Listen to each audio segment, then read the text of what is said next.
2 ዓመት ከመዋጋት 20 ዓመት መወያየት ይሻላል። ኢትዮጵያውያን እንንቃ። በውይይት በምክክር ችግሮቻችንን መፍታት የስልጣኔ ሀሁ እንደሆነ እንገንዘብ። የለያዩንን፣ የከፋፈሉንን፣ ያጋጩንን፣ ያስኮረፉንን፣ ያስቀያየሙንን ምክንያቶች በሚገባ በአጀንዳ መልክ ተሰንዶላቸው በጋራ ከሁሉም ወረዳዎች፣ ከሁሉም ክልሎች፣ የፌዴራል ተቋማትን ጨምሮ በውጭ ሀገር ያሉትን ወገኖቻችንን ጨምሮ ለቀጣዮቹ ሳምንታት በጋራ ሆነው ይመክራሉ፣ ይመካከራሉ፣ በሁሉም አጀንዳዎቻቸው ላይ መግባባት ላይ ይደርሳሉ ብለን ተስፋ እናደርጋለን።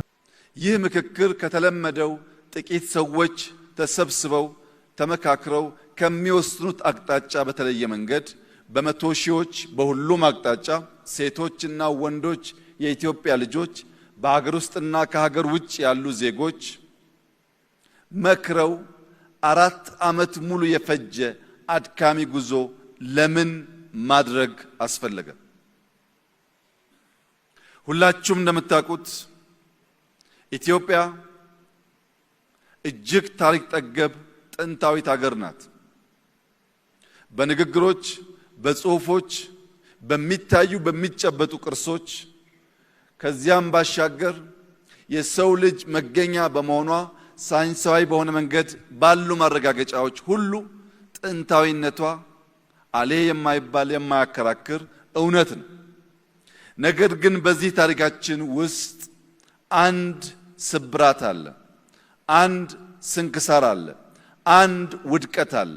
ያም በኃይለ ቃል ጀምሮ በኃይል እርምጃ መደምደም ነው። ፖለቲካችን በኃይለ ቃል ይጀመራል፣ በኃይል እርምጃ ይደመደማል። ይህንን ስብራት ለአንዴና ለመጨረሻ ጊዜ ማቆም ያስፈልጋል። የኢትዮጵያን ታሪክ ወደ ኋላ መለስ ብለን ከኢፋት እስከ ግቤ፣ ከወላይታ እስከ ከፋ፣ ከወሎ እስከ ሸዋ፣ ከላስታ እስከ ትግራይ፣ ከአፋር እስከ ሶማሌ የኢትዮጵያን ሱልጣኔቶች የኢትዮጵያን ስርወ መንግስት ብንፈትሽ በሁሉም ጊዜ የምናየው ስብራት በኃይለ ቃል ጀምሮ በኃይል መደምደም ነው።